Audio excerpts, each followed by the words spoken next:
নমস্কার। ত্রিপুরা রাজ্যের দ্বাদশ শ্রেণীর সমস্ত ছাত্রছাত্রীকে আমি জানাই প্রীতি ও শুভেচ্ছা। আমি শ্রী শুভাশিস পালোধি, বাংলা বিষয় শিক্ষক। আমি আবার তোমাদের সামনে এসে গেছি পড়াবার জন্যে। এখন আজকে তোমাদেরকে যেটি পড়াবো সেটি হলো গদ্য। আজকে তোমাদের যে গদ্যগুলি পড়ানো হয়ে গেছে এগুলির মধ্যে এটি শেষ গদ্য। আগে 4টি গদ্য আমরা পড়িয়ে শেষ করেছি। এখন আজকে শেষতম গদ্য অন্নদাশঙ্কর রায়ের যুগ জিজ্ঞাসা। এখন যুগ জিজ্ঞাসা পড়াবার আগে আমি তোমাদেরকে প্রথমেই জানিয়ে দিই যে এটি একটি ভিন্ন স্বাদের প্রবন্ধ, গল্পও নয় বা কোনো ভ্রমণ কাহিনী নয়। এটি একটি প্রবন্ধ এবং ভিন্ন স্বাদের প্রবন্ধ। প্রবন্ধটির মধ্যে প্রবন্ধকার যে দেশ এবং জাতি সম্পর্কে, সেই দেশ এবং জাতি সম্পর্কে আমরা যারা সেই সময়ে বসবাস করছি দেশে বা রাজ্যের মধ্যে, তাদের মনোভাবটা কীরূপ এ সম্পর্কেই কিন্তু আজকে যে আমাদের আলোচ্য প্রবন্ধ, সেই প্রবন্ধের সূত্রপাত। প্রবন্ধটির নামকরণ থেকেই তোমরা এটা বুঝতে পারছো যে যুগ জিজ্ঞাসা, অর্থাৎ যুগ সম্পর্কে যে আমাদের মনের মধ্যে কোনো জিজ্ঞাসা আছে কিনা, আর যদি বা যুগ সম্পর্কে কোনো জিজ্ঞাসা থেকে থাকে তাহলে সেটি কি। এখন এটাতে যাওয়ার আগে আমি প্রতিদিনই আলোচনার আগে যিনি যেটাই লিখেছেন, কোনো কবিতা হলে তার কবি সম্পর্কে বা গল্প হলে গল্পকার সম্পর্কে একটু বলে নিই। আজকেও লেখক শ্রী অন্নদাশঙ্কর রায় সম্পর্কে আমি একদম সংক্ষিপ্ত আকারে একটু বলে নিই। প্রবন্ধকার জন্মেছিলেন উড়িষ্যায় ঢেক্কানল বলে একটি জায়গায়। 1904 খ্রিস্টাব্দে তার জন্ম। বাবা নিমাই শঙ্কর রায় এবং মা হলেন গিয়ে হেমনলিনী দেবী। তো বাবা ওই সময় উড়িষ্যাতে একটা রাজ এস্টেটের এখানে কাজ করতেন। কাজে উড়িষ্যাতেই তার বড় হওয়া। কিন্তু পরবর্তী সময়ে তিনি পড়াশোনার তাগিদে চলে যান পাটনাতে। পাটনা বিশ্ববিদ্যালয়ের অন্তর্গত হয়ে তিনি ম্যাট্রিকুলেশন পাস করেন। এরপরে তিনি ওখান থেকে আইএ পাস করেন। ওইখান থেকে কিন্তু ইংরেজি ভাষাতে সাম্মানিক সহ তিনি কিন্তু বিএ পাস করেন। বিএ পাস করার পরে তার মাথার মধ্যে চাপে যে আমি আইসিএস পরীক্ষা দেবো এবং আইসিএস পরীক্ষাতে সম্মানের সঙ্গে উত্তীর্ণ হব। কিন্তু এর আগে উনি ভাবলেন যে যদি আমি আইসিএস পরীক্ষাতে ভালোভাবে উত্তীর্ণ হতে হয় তাহলে আমাকে কিন্তু একটা তালিম নেওয়ার প্রয়োজন আছে। তাই তিনি চলে গেলেন বিলাত এবং সেখান থেকে তালিম নিয়ে পরীক্ষায় বসে আর একদম ভালোভাবে সম্মানের সঙ্গে উত্তীর্ণ হলেন, আইসিএস হলেন। হওয়ার পরে তিনি কিন্তু নদিয়া জেলাতে, পশ্চিমবঙ্গের নদিয়া জেলাতে তিনি ম্যাজিস্ট্রেটের পদে চাকরি করেন এবং দীর্ঘ প্রায় 3 বছর ম্যাজিস্ট্রেটের পদে চাকরি করেছেন। পরবর্তী সময়ে আবার তিনি খুলনায়, তখন অবিভক্ত ভারত, খুলনাতে তিনি তখন এখানে জজ হয়ে চাকরি করেছেন। কিন্তু বিভিন্ন জায়গাতে চাকরি বদল করলেও তিনি কিন্তু লেখালেখিতে বেশ একটা রপ্ত ছিলেন। লেখালেখিটাতে তিনি কিন্তু নিজেকে ব্যপ্ত রেখেছেন এবং লেখালেখিতে নিজেকে জড়িয়ে রেখেছিলেন এবং লেখালেখিটা তিনি ভালো পেতেন। তার জন্যে বিভিন্ন লেখালেখি, প্রবন্ধ, আলাপচারিতা, ছোটখাটো লেখা, গল্প, খণ্ডচিত্র ইত্যাদি কিন্তু তিনি বিভিন্ন সময় বিভিন্নভাবে প্রকাশ করে গেছেন। এই সময় তিনি উড়িষ্যা ভাষা সাহিত্য সম্পর্কেও কিন্তু লেখালেখি করতেন এবং সেই সময় উড়িষ্যা ভাষাতে একটা সবুজপত্র বলে অংশে তিনি কিন্তু লেখালেখি করতেন। তো উড়িয়া সাহিত্যে লেখালেখি করতেন, কিন্তু উড়িয়া সাহিত্য লেখালেখি করতে করতে কিন্তু বাংলা ভাষা সাহিত্যের উপরে লিখতেও তিনি আস্তে আস্তে যেন মনে হলো যে উড়িষ্যা থেকে বাংলা ভাষাতে তিনি নিজেকে চেঞ্জ করলেন, বাংলা ভাষাতেও লেখালেখি করতে শুরু করলেন এবং শেষ পর্যন্ত বাংলা ভাষা সাহিত্যেই কিন্তু নিজেকে বেশ একটা চূড়ান্ত মাত্রাতে তিনি নিয়ে গেছিলেন। এই গেল তার মানে ছোট কাল থেকে এবং কর্মজীবন পর্যন্ত তার পরিধি। যাই হোক, এইটুকু পরিধির মধ্যে কিন্তু তিনি বাংলা সাহিত্যে ততদিনে নিজেকে বেশ একটা জায়গা করে নিয়েছেন। আমরা বাংলা সাহিত্য নিয়ে যারা আলোচনা করে থাকি, তোমরা যারা বাংলা সাহিত্য নিয়ে পড়াশোনা করছো, তারা অবশ্যই বড় হয়ে কিন্তু লেখক শ্রী অন্নদাশঙ্কর রায় সম্পর্কে তোমরা কিন্তু পড়বে, জানবে এবং তিনি কি মাপের তিনি লেখক ছিলেন এটা সম্পর্কে জানতে পারবে। যাই হোক, এখন আমি চলে আসছি আমার মূল আলোচ্য বিষয়, যেটা আজকে যে পাঠ্য বিষয়, এটা হচ্ছে যুগ জিজ্ঞাসা। যুগ জিজ্ঞাসা এমন একটা নামকরণ থেকেই তোমরা বুঝতে পারছো যে যুগ জিজ্ঞাসা এমন একটা প্রবন্ধ যে যুগ এবং যুগ সম্পর্কে তোমার কি জানার ইচ্ছা বা জিজ্ঞাসা, যে যুগটা কেমন ছিল সেটা সম্পর্কে আলোচ্য বিষয়টা কেমন, সেই যুগের প্রসারতা কেমন, যুগের উৎকর্ষতা কেমন, যুগের বৈশিষ্ট্যটা কেমন, এই নিয়ে যে আলোচ্য বিষয়, এই নিয়ে যে জিজ্ঞাসা, এই নিয়ে যে আমাদের কর্মসূচি, এটাই হলো গিয়ে যুগ জিজ্ঞাসার মূল বিষয়বস্তু। অন্নদাশঙ্কর রায় এই সম্পর্কেই কিন্তু এই প্রবন্ধটা সূত্রপাত করেছেন। বলতে গিয়ে প্রবন্ধটা এরকম যে ভারতবর্ষ যে সময়টাতে তিনি লেখালেখি করছেন 30, 32, 35, 36 সাল, যে এটা যে প্রবন্ধটা কিন্তু কণ্ঠস্বর নামক প্রবন্ধ, 1936 থেকে 56 সাল পর্যন্ত তিনি যে লেখালেখি করেছেন, এই যে কণ্ঠস্বর প্রবন্ধের একটা অংশ বিশেষ, সেটা আমাদের আলোচ্য বিষয়, সেটা হচ্ছে গিয়ে আজকের যুগ জিজ্ঞাসা। এই যুগ জিজ্ঞাসার মধ্যে লেখক কিন্তু বারবার বলতে চেয়েছেন যে এই সময় ভারতবর্ষ ছিল পরাধীন। তো পরাধীন ভারতবর্ষের সময় ভারতবাসী আপামর জনসাধারণের একটাই ইচ্ছা ছিল যে কবে দেশ স্বাধীন হয়ে যাবে, কবে আমরা পরাধীনতার শৃঙ্খল থেকে মুক্ত হব, কবে আমরা ইংরেজকে তাড়িয়ে নিজের স্বশাসনের মধ্যে যাব, আমরা কবে নিজের শাসনে থাকব, কবে দেশ আমাদের স্বাধীন হয়ে যাবে, মুক্ত দেশের মধ্যে আমরা বিচরণ করতে পারবো, নিজের দেশের মধ্যে আমরা ভালোভাবে থাকতে পারবো। কিন্তু এই সমস্ত কিছু তো হলো, ঠিক আছে, ভালো কথা, কিন্তু আমরা কোন যুগের মধ্য দিয়ে চলছি? আমরা কি পৌরাণিক যুগের মধ্যে আছি, না আদি মধ্য যুগের মধ্যে রয়েছি, না আধুনিক যুগের মধ্যে রয়েছি? কোন যুগের মধ্যে রয়েছি? আমরা কেমন রয়েছি, নিজেরা কেমন রয়েছি? এটা নিয়ে কিন্তু আমাদের আজকের আলোচ্য বিষয়, যে আমরা কেমন ভাবে ছিলাম, আমরা যখন স্বাধীন হলাম, ভারতবাসীরা আমরা কেমন আছি, এটা সম্পর্কে আলোচনা করতে গিয়ে কিন্তু আজকের এই প্রবন্ধের সূত্রপাত। কেন আমরা নিজেদেরকে আধুনিক পর্যায়ে উন্নীত করছি না? অর্থাৎ এই সময় বলতে গিয়ে, আধুনিক পর্যায়ে বলতে গিয়েই কিন্তু একটা খোঁচা দিতে যাওয়া বা জিজ্ঞাসা করতে যাওয়া মানেই কিন্তু বলা হয়েছে সেই সময় যেন আমরা পাশ্চাত্য যুগে চলে যাচ্ছি, অর্থাৎ আমরা আধুনিক যুগে যেন আসতেই নিজেদেরকে ইচ্ছুক না, আমরা পৌরাণিক জীবনের মধ্যেই যেন পড়ে থাকতে চাইছি, আমরা যেন এক পেশে একটা যুগের মধ্যে থাকতে চাইছি। এই যে অংশটা, এই অংশটাই কিন্তু লেখক বারবার করে ভারতীয়দের মধ্যে একটা খোঁচা দিতে চেয়েছেন, যে না, আমরা ঠিক আছে এতদিন পর্যন্ত যে জায়গাটায় ছিলাম, হয়তোবা আমরা পৌরাণিক যুগের মধ্যে ছিলাম, হয়তোবা একটা পৌরাণিক ভাবধারার মধ্যে নিজেদেরকে বসবাস করছিলাম, কিন্তু এখন আমাদেরকে আস্তে আস্তে অন্যান্য যুগের মতো, ইউরোপিয়ান দেশের মতো আমাদেরকেও কিন্তু সেই আধুনিক ভাবধারায় নিজেদেরকে নিয়ে যেতে হবে। অর্থাৎ পৌরাণিক যুগও থাক, আবার আধুনিক যুগেও যাতে আমরা যেতে পারি। এই পৌরাণিক যুগ এবং আধুনিক যুগের মাঝখানে একটা সেতু বন্ধন রচিত হোক। এই যেন মনে হয় যে একটা যুগে থেকে সেতুর উপরে পা দিয়ে আমরা যাচ্ছি, অর্থাৎ পৌরাণিক যুগটাতে আমরা উঠে ধীরে ধীরে হাঁটতে শুরু করে আমরা আধুনিক যুগের দিকে যেতে শুরু করেছি, অর্থাৎ একটা সেতু বন্ধন রচিত হোক, একটা যুগের মধ্যে সমন্বয় সাধন হোক। আমরা যেন চিরকাল পৌরাণিক যুগের মধ্যে পড়ে না থাকি, আমরা যেন নিজেদেরকে আধুনিক যুগের মধ্যে নিয়ে যেতে পারি। এইটাকেই লেখক বলছেন সমন্বয় সাধন। কেউ কেউ বলতে পারেন যে এটা সমন্বয় সাধন নাও হতে পারে, এটা একটা গোজামিল, যে পৌরাণিক যুগের মধ্যে থেকে আধুনিক যুগে কিভাবে সমন্বয় সাধন সম্ভব, একটা যুগের মধ্যে থেকে আরেকটা যুগে সুইচ ওভার কিভাবে করা সম্ভব, যে আমরা মন মানসিকতাতে যেন পৌরাণিক যুগের থেকে আধুনিক যুগে উন্নীত হতে পারি।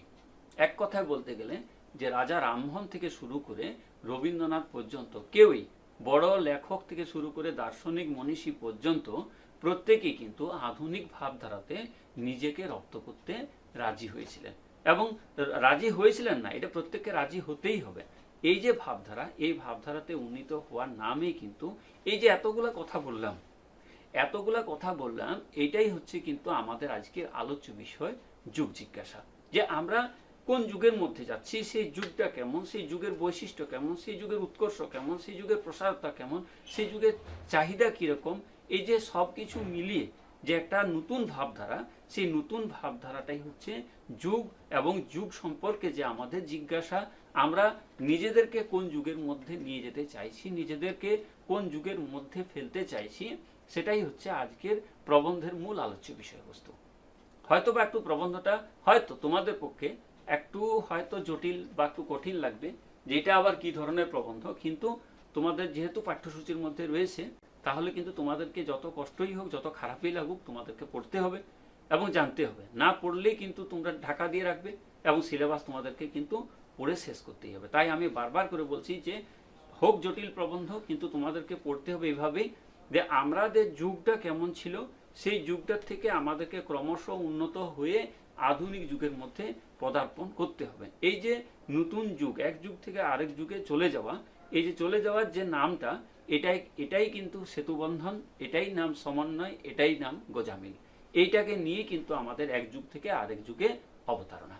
যাই হোক, এইগুলো যুগ জিজ্ঞাসা বা যুগ সম্পর্কে যে কৌতূহল, সোজা কথা এক কথায় বলতে গেলে যুগ সম্পর্কে আমরা যারা ভারতবাসী, দেশবাসী, আমাদের যুগ সম্পর্কে কৌতূহল থাকা উচিত, জানার ইচ্ছা থাকা উচিত। এই সম্পর্কে যে নতুন একটা আবহ পরিবেশ, সেটাই হচ্ছে যুগ জিজ্ঞাসা এবং এটাই হচ্ছে আজকের আলোচ্য বিষয়বস্তু। যাই হোক, আমি সংক্ষিপ্ত আকারে যতটুকু পেরেছি তোমাদেরকে বোঝাবার চেষ্টা করেছি। এখন আমি লেখকের অন্নদাশঙ্কর রায়ের যে যুগ জিজ্ঞাসা প্রবন্ধটি, এটি আমি ধীরে ধীরে তোমাদেরকে পড়ে শোনাবার চেষ্টা করব। যে আরেকটা কথা বলে নিই, লেখক শুরু করছেন একটা চমৎকারভাবে নাটকীয় ভঙ্গিমায়। যে আমি শুরুটা তোমাদেরকে পড়বো এরকমভাবে যে যদি খুপুকে জিজ্ঞাসা করা হয় যে তুমি কাকে ভালোবাসো, মাকে ভালোবাসো না বাবা, তোমাকেও যদি জিজ্ঞেস করি যে তুমি কাকে ভালোবাসো, মাকে ভালোবাসো না বাবাকে ভালোবাসো, স্যারকে ভালোবাসো না দিদিমণিকে ভালোবাসো, তো এরকম করে তুমি কিন্তু কোনোটাই তুমি উত্তর দেবে না যে না মাকে ভালোবাসি না বাবাকে ভালোবাসি, এরকম না। আমি দুজনকেই ভালোবাসি, আমি স্যারকেও ভালো পাই, আমি ম্যাডামকেও ভালো পাই। আমরা স্টুডেন্টরা আমরা কিন্তু একইভাবে একটা জায়গাতে উত্তর দেবো যে আমরা উভয় পক্ষই ভালো পাই। ঠিক সেভাবে দেশ এবং জাতির মানুষকে যদি জিজ্ঞেস করা হয় যে সে জাতিকে ভালোবাসে বা দেশকে ভালোবাসে, যুগকে ভালোবাসে না দেশকে ভালোবাসে, লেখক উত্তর দিচ্ছেন যে আমি দেশকেও ভালোবাসি, আমি যুগকেও ভালোবাসি। কারণ আমি দেশের মধ্যে থেকে আমি সেই যুগটাকে ভালোবাসবো। আমি যে যুগে যাচ্ছি, আমি পৌরাণিক যুগটাকে আঁকড়ে ধরে বসে থাকবো না, আমি পৌরাণিক যুগটাকে রেখে পড়ে আমি নতুন যুগে নিজেকে পদার্পণ করব। অর্থাৎ এক যুগ থেকে আরেক যুগে আমি সুইচ ওভার করব। এক যুগে থেকে পরেও আমি পুরানোটাকে ছাড়বো না, আমি পুরানোটাকে রেখে দিয়ে নতুন যুগের দিকে যেতে শুরু করব। অর্থাৎ আমি অ্যাসেম্বল চাই, আমি সমন্বয় সাধন করতে চাই। এটাই হচ্ছে যুগ জিজ্ঞাসার মূল বিষয়বস্তু। দেশ এতদিন পরাধীন ছিল, আমরা সেই দিন রাতে দেশের কথাই ভেবেছি, আমরা যুগের কোনো মনোযোগ দিইনি। যখন কেউ মনে করিয়ে দিয়েছে, তখনই আধুনিককে পাশ্চাত্য বলে এক খোঁচায় নস্যাৎ করে দিয়েছি। অর্থাৎ এটা পাশ্চাত্য যুগ, এটা আমাদের চলবে না, আমরা যেমনটা চলছি তেমনটাই আমরা চলবে। এখন আমাদের সময় এসছে এই দুইটা যুগের মধ্যে আমাদেরকে মোকাবিলা করার। অর্থাৎ এই দুটো যুগের মধ্যে আমাদেরকে মেলবন্ধন করতে হবে। এই দুটো যুগকে যাতে আমরা একসঙ্গে আনতে পারি, অ্যাসেম্বল করতে পারি। গত শতাব্দীর নায়কদের মধ্যে যুগ জিজ্ঞাসা প্রবল ছিল। রামমোহন থেকে রবীন্দ্রনাথ পর্যন্ত কেউ দেশকে ভালোবাসতে গিয়ে যুগকে অনাদর করেননি। দেখতে পাচ্ছ, একটু আগে বলছিলাম যে কেউই তারা যুগকে অনাদর করেননি, কিন্তু এই শতাব্দীর শেষ ভাগে উল্টো হাওয়া বইতে আরম্ভ করলো। দেশ অনুরাগ হয়ে দাঁড়ালো অতীত অনুরাগ, দেশ অনুরাগ হয়ে দাঁড়ালো অতীত অনুরাগ। যেটা অতীত, এখন অতীতের সঙ্গে বর্তমানের কোনো সম্বন্ধ নেই। প্রাচীন ভারতবর্ষ, আধুনিক বিশ্ব, একটাকে বরণ করতে গেলে অপরটাকে উপেক্ষা করতেই হবে। যে একটাকে আস্তে আস্তে একটাকে ছাড়তে হবে, যে চলো না পুরানোটাকে ছেড়ে দিয়ে নতুন ধ্যান ধারণার মধ্যে যাই। ইউরোপ মনে করে আধুনিকটাকে অগ্রাহ্য করব, তবে থাকবো কাকে নিয়ে? ভারতের অতীতকে। ভূতকে নিয়ে ঘর করা যায় না, একটা চমৎকার লাইন আছে, ভূতকে নিয়ে ঘর করা যায় না, ভূতকে নিয়ে ঘর করা যায় না। এর থেকেই হলো সেতু বন্ধনের কথা।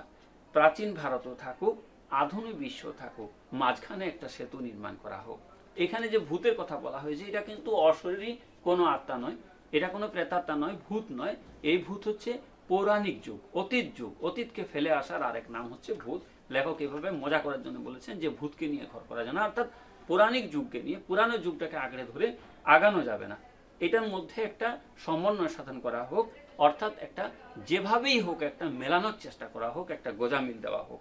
অতীত সম্বন্ধে কারোর সম্যক ধারণা আছে, দৃঢ় ভূমির উপরে পা রেখে সে বলতে রাখবে যে আমরা সেতুর এক প্রান্তে রয়েছি আর আধুনিক যুগটা রয়েছে সেতুর আরেক প্রান্তে। অর্থাৎ আমরা উভয় একটা সেতুর মধ্যে দিয়ে যাব, যেটা একটা হয়তো সেতুর এই প্রান্ত আর আধুনিক যুগটা হবে সেতুর ওই প্রান্ত। এই পর্যন্ত। এরপরে আমি একটা জায়গা পড়ে শোনাচ্ছি তোমাকে। এই যুগ যে বিজ্ঞানের যুগ, এ কথা আমরা সকলেই জানি, কিন্তু এর চেয়েও বড় কথা মানবিকতার যুগ। মানবিকতার যুগ, যাকে বলে হিউম্যানিজম। লক্ষণ হচ্ছে সমাজের চেয়ে মানুষ বড়, সম্প্রদায়ের চেয়ে মানুষ বড়, মানুষের চেয়ে সমাজ, শ্রেণীর চেয়ে মানুষ বড়, সংঘের চেয়ে মানুষ বড়। এই যুগটার মধ্যে একটা জিনিস থাকবে যে হিউম্যানিজম, অর্থাৎ মানবিকতা, মনুষ্যত্ববোধ। আমরা দেশ এবং জাতির মধ্যে মানুষকে বড় করে দেখব। আমরা কোনোভাবেই দেশকে বড় করতে গিয়ে, জাতিকে বড় করতে গিয়ে, সংঘকে বড় করতে গিয়ে কোনোভাবে আমরা মানুষকে ছোট করে দেখব না। মানুষকে আমরা বড় করে দেখব, তার সুখ দুঃখ, তার চাওয়া পাওয়া, তার আশা নিরাশা সবগুলিকে কিন্তু আমরা বড় করে দেখব। তবেই কিন্তু একটা দেশ সামনের দিকে এগিয়ে যেতে পারবে। প্রকৃতি বলে যাকে চালানো হচ্ছে, এর আগে কি হয়েছে, পৌরাণিক যুগে কি হয়েছে, নারীকে, শূদ্রকে, কৃতদাসকে এদেরকে ছোট বলে রাখা হয়, তাদেরকে নস্যাৎ করে দেওয়া হয়েছে, দূরে ঠেলে দেওয়া হয়েছে, যেভাবে তাকে কিন্তু একটা অগ্রাহ্য করা হয়েছে, অসম্মান করা হয়েছে। কিন্তু লেখকের বক্তব্য এইভাবে কিন্তু আগে যে যুগকে বা কোনো জাতিকে আগিয়ে নিয়ে যাওয়া সম্ভব নয়। একটা পশ্চাতে ফেলেছে যারে, সে তোমাকে টানিছে পশ্চাতে। যে যাকেই তুমি, কৃতদাসকে বলো, নারীকে বলো, শূদ্রকে বলো, যাকেই তুমি, যে দেশে যত মানুষ আছে প্রত্যেককে নিয়েই তোমাকে সামনে এগিয়ে যেতে হবে। কাউকে পিছনে ঠেলে দিয়ে, কাউকে দূরে ঠেলে সরিয়ে দিয়ে তুমি সামনে এগিয়ে যেতে পারবে না। এই যে যুগের মধ্যে যে একটা বিদ্রোহ সুলভ মনোভাব ইউরোপীয়দের মধ্যে একটা ঘরোয়া ব্যাপার নয়, ওটা মহামানবের। যেমন ভারতীয়দের মধ্যে সত্যাগ্রহ মহামানবের। বিদ্রোহের ঢেউ এক বন্দর থেকে আরেক বন্দরে এসে পৌঁছালো, সেই বন্দরের সমুদ্রের ঢেউ। বিদ্রোহের হাওয়া এক দেশ থেকে আরেক দেশে পৌঁছালে সেটা মাটির হাওয়া নয়, আকাশের হাওয়া। বিদ্রোহ কমে কমে আধুনিকতম রূপ নিয়েছে। আর লেখক এই জায়গাতে একটা চমৎকার কথা বলছেন, অনেক যুগের জমে থাকা পাপ আমাদেরকে এই যুগে সাফ করতে হবে। যে আমরা দিন দিন করে অনেক কথা, অনেক অন্যায়, অত্যাচার, অবিচার আমরা দিনে দিনে কিন্তু জমা করছি। আমরা অনেক মানুষকে দূরে ঠেলে সরে ফেলে দিয়েছি। যুগের নামে, দেশের নামে আমরা মানুষকে কিন্তু অনেক আঘাত করেছি। এখন আমাদের সময় এসছে, আমরা কিন্তু এই যুগে, পৌরাণিক যুগকে অতিক্রম করে আমরা যখন নতুন পরিশীলিত যুগে, শিক্ষিত যুগে, আধুনিক যুগে যাচ্ছি, অতএব আমাদেরকে কিন্তু অনেক জমে থাকা পাপ, যেগুলি আমরা অনেক কিছু ঠেলে রেখে দিয়েছি, অন্ধকার করে রেখেছি, সেগুলি কিন্তু আমরা ঠেলে হাতে সরিয়ে আমরা সেগুলিকে সাফ করে, পরিষ্কার করে আমরা কিন্তু সামনের দিকে যাব। অবশ্য কেবল এই নিয়ে আয়ু শেষ করা সকলের কর্তব্য নয়, সৃষ্টির কাজ করে যেতে হবে আমাদের অনেককে। এখানে আরেকটা কথা আছে যে এমন একটা যুগের মধ্যে আমরা যখন যাব, যখন গায়ক গান করবে, নর্তক সে নাচ করবে, যিনি শিল্পী তিনি ছবি আঁকবেন, যিনি কিছু বলতে চাইছেন বক্তা, তাকে বলতে দিতে হবে। প্রত্যেকে বক্তব্যের মধ্যে, গানের ভিতরে, ছবি আঁকা শিল্পীর মধ্যে, কোনো প্রোগ্রাম যিনি কিছু করছেন তাকে বলার মধ্যে, কাজ করার মধ্যে একটা স্বাধীনতা দিতে হবে। সেই জায়গায় যদি কোনো দেশ নায়ক, কোনো দলপতি তাকে বারবার বলে যে না, আমি যেমন বলছি সেটা তুমি করো, যেমন বলছি তুমি সেইভাবে গাও, যেমন বলছি তুমি সেইভাবে ছবি আঁকো, যেমন বলছি তুমি সেইভাবে খেলো, যেমন বলছি তুমি সেইভাবে বক্তব্য রাখো, তাহলে কিন্তু লেখক বলছেন পরম্পরাটা কেটে যাবে। তার যে ধারাবাহিকতাটা, তার যে নিজস্বতাটা, তার যে রুচিটা, সেটার কিন্তু অবনমন ঘটবে। তাই সেই সমস্ত কিছুর অবনমনের মূলে কিন্তু আমরা কিন্তু প্রত্যেক মানুষকে স্বাধীনভাবে আচরণ করতে দেবো, স্বাধীনভাবে তার মত প্রকাশ করতে দেবো, স্বাধীনভাবে তাকে লিখতে দেবো, বলতে দেবো, গাইতে দেবো। তারা স্বাধীনভাবে বলুক, গাক। যদি স্বাধীনভাবে প্রকাশ করতে পারে, তাহলে মানুষ কিন্তু এমন একটা জায়গায় যাবে একটা সময়, যে একটা দেশ, আমরা যেটা চাইছিলাম এতদিন পর্যন্ত, যে আমরা আধুনিক যুগে পৌঁছেছি, সেই আধুনিক যুগ, আধুনিক মাপের মানুষে আমরা পরিণত হয়েছি। যদি আমরা বন্ধ করে রাখি তাদেরকে, বন্ধ করে রাখলে সাধারণের দিক থেকেই আপত্তি উঠবে। তখন এরা বলে এদের ফরমাস মতো লিখতে, আঁকতে, গাইতে এবং বাজাতে। আর তখনই দেখা যাবে এটা একটা আপদ নয়, এটা একটা বিপদ। এর চেয়েও বন্ধ করা খারাপ। শিল্পীদের পক্ষে আধুনিক যুগে বেঁচে থাকা শক্ত। বাঁচা অর্থাৎ কায়িক অর্থে বাঁচা নয়, বাঁচা অর্থে সৃষ্টি করতে করতে বাঁচা। শিল্পীদের কোনোভাবেই, শিল্পী তার নিজস্ব মনের মাধুরী মিশিয়ে ছবি আঁকবে, গায়ক মনের মাধুরী মিশিয়ে গাইবে। তাকে কোনোভাবেই কোনো একটা সীমার মধ্যে রাখা যাবে না। তাকে বাঁচতে দাও, তাকে স্বাধীনভাবে বাঁচতে দাও। কায়িক অর্থে, দৈহিক অর্থে বেঁচে রইলে এরকম বাঁচা নয়, সে যেন কাজ করতে করতে বাঁচে। সুতরাং স্বাধিকার প্রতিষ্ঠার জন্য যা করতে চাও করো। সেই সঙ্গে মনে রেখো, শিল্পীদের বেঁচে থাকা দরকার। তারা যদি কায়িক অর্থে যদি বেঁচে থাকে, তাহলে সেটা বাঁচা নয়, বাঁচতে হবে তাকে আত্মিক অর্থে। আত্মিক অর্থে তারা বাঁচুক। যদি মনের মতো করে লিখতেই না পারলো, গাইতে না পারলো, আঁকতে না পারলো, বলতে না পারলো, তাহলে এই ধরনের বাঁচার বলার তাৎপর্য কি? তারা যদি তোমার ফরমাস অনুযায়ী খাটবে, তাহলে শিল্পী হতে যাবে কোন দুঃখে? তারা শিল্পী হবে কেন? তারা তো তাহলে আমার মতো তোমার মতো বেতনে চাকরি করবে। তারা তারা সেরকম ভাবে বেতনে চাকরি করছে না, তারা নিজের মনের যে খোরাক সেটা তার ছবির মধ্যে, বলার মধ্যে, গানের মধ্যে, নাচের মধ্যে দেখাতে চাইবে। তাই যুগের ভিতর দিয়ে তারা কাজ করছে বটে। তারা হলো গিয়ে একটা নিত্যকালের রাখাল। রাখাল কিরকম করে? তার মন যেদিকে চাইছে সেদিকেই তার গরুর পাল নিয়ে যায়, যেখানে বলছে সেখানে যায় না, নিজের মতো করে যেখানে সেখানে সে ঘুরে বেড়ায়। তাই কবি লেখক বলছেন, প্রবন্ধকার বলছেন যে শিল্পীরা হচ্ছে নিত্যকালের রাখাল। তারা যেখানে, যারা অমৃতের সন্তান, যুগ যদি তাদের বিকৃতি ঘটায় তাহলে হবে সেটাই তার মুখ বিকৃতি। তাই এদেরকে দেখে ভবিষ্যৎ, আগামীকাল কিন্তু হাসবে। তাই এদেরকে অতিক্রম করার মতো দুরূহ ব্যাপার, সেই দুরূহ নিয়ে যারা আছে তাদেরকে সহজে ভোলানো যায় না। এদেরকে নগদ বিদায় চাই। তাদের ধারা আলাদা। তারা আজ আছে তো কাল নেই, কিন্তু যারা আজ আছে, কাল আছে, চিরকাল আছে, তাদের কাছে হস্তক্ষেপ না করে চুপ করে দেখো তারা কি লিখছে, কি গাইছে, কি দিচ্ছে। তারা যদি বাঁচে, তাদের মধ্যে, তাদের সৃষ্টির মধ্যে তোমরাও বাঁচবে। শিল্পীদের মধ্যে আজকে দেশের মধ্যে দুর্দিন লক্ষ্য করছি। এই জন্যই যুগকে তার জন্য দায়ী করি। শিল্পীদের সহ্য না হয় তাহলে কিন্তু আফসোসের সীমা থাকবে না। তাই এর এত ঘাত প্রতিঘাত, এত রকমের চরিত্রের মধ্যে, সংস্কার মুক্ত জীবনের মধ্যে এই যুগে সম্ভব হয়নি। যেহেতু অনেকগুলি প্রবন্ধের এটা একটা অংশ, অতএব এখানে এটা শেষ। আমি বারবার বলছি একটা জায়গায় যে যুগ জিজ্ঞাসা প্রবন্ধটা হচ্ছে এমন একটা প্রবন্ধ যে এই স্বল্প পরিধির মধ্যে এটাকে ক্লিয়ার ইলাবোরেট বলা সম্ভব নয়। তাও আমি বলছি যে যুগ জিজ্ঞাসা প্রবন্ধটা হচ্ছে এমনই একটা প্রবন্ধ যে যুগ সম্পর্কে, যুগের বৈশিষ্ট্য সম্পর্কে, তার প্রসারতা সম্পর্কে, তার উৎকর্ষতা সম্পর্কে আমাদের বক্তব্য কি, যে আমরা কোন সময়টার মধ্য দিয়ে, আমরা কোন জায়গাটার মধ্য দিয়ে যাচ্ছি, আমরা কোন জিনিসটাকে হাইলাইটস করতে চাইছি, এটা আমাদেরকে বোঝা দরকার। এটা যদি তুমি সঠিকভাবে বুঝতে পারো তাহলে তুমি প্রবন্ধটাকে ক্লিয়ার কাট বুঝতে পারবে। অন্যথায় ক্লিয়ার তোমার কাছে মনে হবে এই একটা ধোঁয়াশা। কাজেই এটা আমরা কোন সময়ের মধ্যে যাচ্ছি, কোন যুগ, কোন জাতি, কোন দেশ, কোন সময়কাল পরিধির মধ্যে আমরা যাচ্ছি, এটাকেই কিন্তু আমাদেরকে সঠিকভাবে বিচার করে যেতে হবে। তখনই আমরা বুঝতে পারবো যে আমরা এই প্রবন্ধটাকে সঠিক অর্থে বুঝতে পেরেছি কিনা। ঠিক আছে, এই পর্যন্ত। এখন এই প্রবন্ধ থেকে যে শর্ট টাইপের 1 নম্বরের প্রশ্নগুলি হয় আমি তোমাদেরকে দেখাচ্ছি একটি একটি করে। এখানে দেখো, প্রথম কথা, তুমি 1 নম্বরের প্রশ্নের জন্য তুমি শিখবে কিরকম। প্রবন্ধটির লেখককে, প্রবন্ধটির লেখককে দেখতেই পাচ্ছ। প্রবন্ধটির লেখককে, প্রবন্ধটির লেখককে অন্নদা শঙ্কর রায়। দেশানুরাগ কি হয়ে গেছে? দেশানুরাগ হয়ে গেছে অতীত অনুরাগ।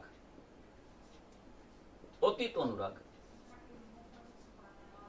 অতীতানুরাগ, অতীতানুরাগ। কাকে নিয়ে ঘর করা যায় না?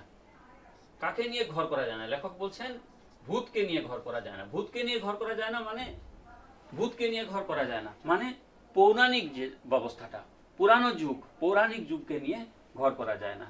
লেখকের মতে সমন্বয় কি? একটা যুগের সঙ্গে আরেকটা যুগের যে যোগসূত্র, সেতু বন্ধন রচনা করা, পৌরাণিক যুগ আর আধুনিক যুগের মধ্যে যে সমন্বয় সাধন করা। লেখকের মতে সমন্বয় কি? গোজামিল। গোজামিল অর্থাৎ একটা যুগের সঙ্গে আরেকটা যুগকে ঢুকিয়ে দাও, সেতু বন্ধন রচনা করো। পৌরাণিক যুগটা ধীরে ধীরে বিদায় নেক বা পৌরাণিক যুগটা পিছনে পড়ে থাকুক, আমরা সামনের দিকে এগিয়ে যাই যাতে। এই যে একটা যুগের সঙ্গে একটা যুগের যে মেল বন্ধন, সেটাকে বলা হয়েছে, লেখক নাম দিয়েছেন গোজামিল।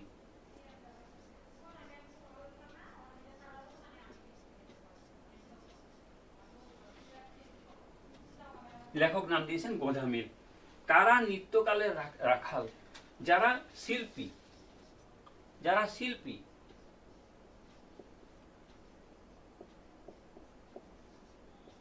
যারা শিল্পী অর্থাৎ যারা শিল্পী বলতে যিনি লিখছেন, যিনি গাইছেন, যিনি ছবি আঁকছেন, এরকম করে যারাই আছেন, যারা কোনো নির্দিষ্ট গণ্ডি, কোনো গ্রুপ, কোনো সময়সীমার মধ্যে চলেন না, তখন তাদেরকে আমরা বলবো নিত্যকালের রাখাল। তারা কোনোভাবে যায় না। এখন আমি আরো কয়েকটা ছোট প্রশ্ন তোমাদেরকে বলে দিই, তোমরা শুনে রাখো। যে এতদিন দেশ কি অবস্থার মধ্যে ছিল? এতদিন দেশ পরাধীন অবস্থার মধ্যে ছিল। লেখক কাদেরকে এক সূত্রে গাঁথা যায় না। ওই যে পৌরাণিক বলছিলাম, যেটা পৌরাণিক যুগকে আর আধুনিক যুগ, একটাকে যদি আকাশ বলি, একটাকে পাতাল, এটাকে কি করে আমি এক সূত্রে গাঁথবো? এটাকে কোনোভাবে এক সূত্রে গাঁথা যায় না। শিল্পীরা শিল্পীরা কিসের মধ্যে বাঁচে? শিল্পীরা তার সৃষ্টির মধ্যে বাঁচে। শিল্পীরা তার সৃষ্টির মধ্যে থাকে। এ যুগের আমাদেরকে সাফ করতে হবে। কি পাপ সাফ করতে হবে? এই যুগের মধ্যে অনেক যুগের জমে থাকা যে পাপ, এগুলিকে আমাদের সাফ করতে হবে। এই গেল 1 নম্বরের প্রশ্ন। এরপরে বলছি তোমাদেরকে 3 নম্বরের প্রশ্ন, 3-এর মানের প্রশ্ন। ওই কাজটি বকেয়া পড়ে আছে। এখানে কোন কাজটির কথা বলা হয়েছে? কোন কাজটি বকেয়া পড়ে আছে এবং কেন বকেয়া পড়ে আছে? আরেকটা 3 নম্বরের প্রশ্ন বলছি। তার থেকে এলো সেতু বন্ধনের কথা। কার সাথে কার সেতু বন্ধন? কিভাবে সেতু বন্ধন হলো? এরকম করে একটা প্রশ্ন আসতে পারে সেতু বন্ধনের কথা। সেই সেতু বন্ধনটি কি আদৌ সম্ভব? যে সেতু বন্ধনের কথাটা লেখক বলছেন, সেটা কি আদৌ সম্ভব? হ্যাঁ, সম্ভব। যে আমরা একই যুগের মধ্যে থেকে পরে একটা যুগকে পিছনে ঠেলে সরিয়ে রেখে যখন আরেকটা যুগের দিকে আমরা হাত বাড়াবো, তখন কিন্তু আমার নিজস্ব ইচ্ছাতেই আমি এটাকে সেতু বন্ধন করতে পারবো। আকাশের তার সাথে পাতালের এক সূত্রে গাঁথা যায় না। এখানে আকাশ কি, পাতাল কি, এটা দুটো আলাদা আলাদা করে 1+1 বলে ফেলবে। কেন তাদেরকে এক সূত্রে গাঁথা যায় না, এটা নিয়ে 1 নম্বরের একটা বলে ফেলবে। এখানে একটা চমৎকার লাইন আছে, নিকৃষ্ট উপায় হচ্ছে যুদ্ধ। কিসের উপায়? অর্থাৎ একটা যুগকে যে আরেকটা যুগের সঙ্গে মিলাবো, এই যে মিলানের যে চেষ্টাটা, এটাই হচ্ছে উপায়। যুদ্ধকে বলা হয় নিকৃষ্ট উপায়। নিকৃষ্ট উপায় বলা হয় যুদ্ধকে এই কারণেই যে যুদ্ধের সাহায্যে কিন্তু কোনো ভালো কাজ করা যায় না। কোনো ভালো কাজ যদি করতে হয় তাহলেও কিন্তু একটাই কথা। এর আগেও আমাদের আরেকটা প্রবন্ধ ছিল বাক্যবল বাহুবল, সেখানেও কিন্তু যে বাহুবলের সাহায্যে যেমন ভালো কাজ করা যায় না, হয়তো ভালো কাজ কিছু কিছু সময় হয়, কিন্তু বেশিরভাগ ক্ষেত্রেই বাক্যবলের সাহায্যেই ভালো কাজ হয়। ঠিক একইভাবে এখানেও যুদ্ধের সাহায্যে ভালো কাজ, যুদ্ধে হয়তো ক্ষতি হয় বেশি, এর চাইতে যদি মনের মধ্যে মিলমিশ করে দেওয়া যায়, যদি মনের মতন করে ঠিক মতন করে বুঝিয়ে দেওয়া যায় মানুষকে, তাহলে মানুষ দীর্ঘদিন ধরে এটাকে মনে রাখে। তাই যুদ্ধ কোনো সঠিক উপায় নয়, নিকৃষ্ট উপায় হচ্ছে যুদ্ধ। তাহলে আফসোসের সীমা থাকবে না। আরেকটা লাইন 3 নম্বরের প্রশ্নের জন্য, আফসোসের সীমা থাকবে না। কেন আফসোসের সীমা থাকবে না? সীমা থাকবে না এই কারণেই, যদি শিল্পীকে আমরা বাইন্ডিংসের মধ্যে রাখি, তাকে যদি বারবার বলা হয় আমি যেমন বলছি তুমি তেমন করো, আমি যেমন বলছি তুমি সেইভাবে গান গাও, আমি যেমন বলছি সেইভাবে তুমি প্রশস্তি রচনা করো, আমি যেমন বলছি তুমি সেইভাবে সুর দাও, তাল দাও, তাহলে কিন্তু সঠিকভাবে উনি সেই ধরনের গায়ক বা সেই ধরনের শিল্পী হতে পারবেন না। তার নিজের ইচ্ছা হয়েছে যেভাবে, ঠিক সেইভাবেই তিনি ছবি আঁকবেন, নিজের ইচ্ছা যেমন হয়েছে ঠিক সেইভাবেই তিনি গাইবেন, যেমন ইচ্ছা হয়েছে তেমন তিনি নাচবেন। এটা যখন হবে তখন সেটা হবে স্বাভাবিক। আর যদি তাকে স্বাভাবিক ছেড়ে যদি তাকে অন্য কিছু বলা হয়, তখন সেটা হয়ে যাবে অস্বাভাবিক। অর্থাৎ শিল্পী বেঁচে থাকবেন, এটা নো ডাউট বেঁচে থাকবেন, কিন্তু তার বাঁচাটা হবে মানে পেটের জন্য বেঁচে থাকা, জীবিকার জন্য বেঁচে থাকা, ভালোভাবে বেঁচে থাকা নয়। মনের ক্ষুধার জন্য বেঁচে থাকবেন না, কোন রকমে বেঁচে থাকবেন। এই যে জীবিত মৃত হয়ে যে বেঁচে থাকাটা, এটা হলেই কিন্তু আগামী দিনের জন্য সেটা ক্ষতি হয়ে দাঁড়াবে। তাই লেখক বলছেন যে সেটা হয়ে যাবে সব থেকে আফসোসের, এবং সেই আফসোসের সীমা পরিসীমা থাকবে না।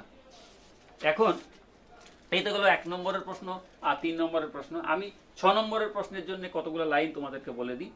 যেমন ধরো, যেমন ভারতীয়রা অহিংস সত্যগ্রহ সর্বমানবের, এটার থেকে একটা প্রশ্ন, কাল লেখা কোন প্রবন্ধের থেকে নেওয়া? ভারতীয়দের মধ্যে এখানে দেখো একটা জিনিস আছে, অহিংস সত্যাগ্রহ, তোমরা ইতিহাসে পড়ে এসছো। এটার থেকে একটা ছোট 1 নম্বরের একটা শর্ট নোট দিয়ে দিতে পারে যে অহিংসা সত্যাগ্রহ বলতে কি বুঝাও, আর সেটা সর্বমানবের মধ্যে কি প্রভাব ফেলে, এটা একটা প্রশ্ন করা যেতে পারে। তাহলে কাল লেখা কোন প্রবন্ধ, এটা 2 নম্বরের প্রশ্ন। অহিংসা সত্যাগ্রহ 2 নম্বরের প্রশ্ন। আর অহিংসা সত্যাগ্রহটা সর্বমানবের মধ্যে কি ধরনের প্রভাব বিস্তার করে, এটা আর একটা 2 নম্বরের প্রশ্ন। কাজে 2-2-2 করে 6 নম্বরের প্রশ্ন তৈরি করা যেতে পারে। আর যেটা একটা বলছিলাম বড় লাইন, অনেক যুগের জমে থাকা পাপ আমাদেরকে এই যুগেই সাফ করতে হবে। একইভাবে কার লেখা কোন প্রবন্ধ থেকে নেওয়া, অনেক যুগের জমে থাকা পাপ বলতে কি বোঝানো হয়েছে, আর সেগুলিকে এই যুগেই সাফ করতে হবে কেন।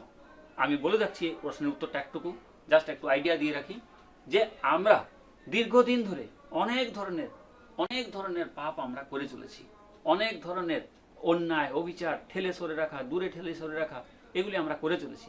এগুলোকে কিন্তু আমাদেরকে আশু সমাধান করতে হবে। দীর্ঘদিন ধরে কোনো কিছু ফেলে রাখা চলবে না।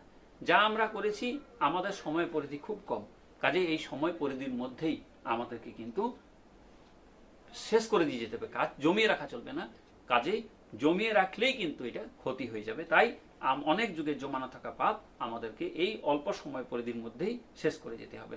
এরপর একটা লাইন আছে, ফেলে রাখলে পরম্পরা কেটে যাবে। পরম্পরা অর্থাৎ যোগসূত্র, পরম্পরা অর্থাৎ যোগসূত্র কেটে যাবে। যে যদি কোনো গায়ককে বলা হয় যে তুমি আমি যেমন বলছি তুমি সেভাবে গাও, যদি কোনো যিনি নৃত্যকার তাকে বলা হয় আমি যেমন বলছি তুমি সেভাবে নাচ করো, যদি কোনো ছবি আঁকা শিল্পীকে বলা হয় আমি যেমন বলছি তুমি, অর্থাৎ তাকে আমি যেমন বলবো সুইচটা যদি আমার হাতে থাকে তাহলে কিন্তু শিল্পী থাকবেন না, তিনি তখন হয়তোবা চারণ কবি হয়ে যাবেন। চারণ কবি বলতে জানো, যে রাজা জমিদারদের যারা কি করে মনোরঞ্জন করে গান গায়, অর্থাৎ শিল্পীকে বলা হবে আমি যেমন বলছি তেমনটা করে তুমি করো। অর্থাৎ যুগকে যদি কেউ পরিচালিত করেন, সেই যুগের শাসক, সেই যুগের দলপতি নায়ক যদি সেই যুগটাকে নিজের মতো করে চালাবার চেষ্টা করেন, তাহলেই কিন্তু তার পরম্পরা কেটে যাবে, তার তাল কেটে যাবে। বাজাতে বাজাতে একটা সুর তাল থাকে, সেটাকে যদি বলা আমি যেমন বলছি তুমি সেরকম করে বাজাও, আমি যেমন বলছি তুমি সেরকম করে গাও, তাহলে কিন্তু সে তার নির্দিষ্ট সুরে বা তালে থাকতে পারবে না, তার তাল কেটে যাবে। তাল কেটে যাওয়াটাকে লেখক বলছেন পরম্পরা কেটে যাবে। আর আরেকটা প্রশ্ন হবে, লাস্ট প্রশ্ন একটা বলে দিই, পরবর্তী যুগের ওরা বলবে এই যুগটা হবে নিষ্ফলা বন্ধা। যে এই যে যুগটা চলছে এই যুগের পরবর্তী সময়েও তো মানুষ আসবে, আরো অনেকেই আসবে, তখন তারা বলবে কি যে এই যে আগের যুগটা যারা তো পেরিয়ে গেছে তারা একটা নিষ্ফলা যুগে গেছে, আর তার ফল যেটা প্রোডাকশন আসছে সেটা হচ্ছে বন্ধা, কিছুই আসবে না।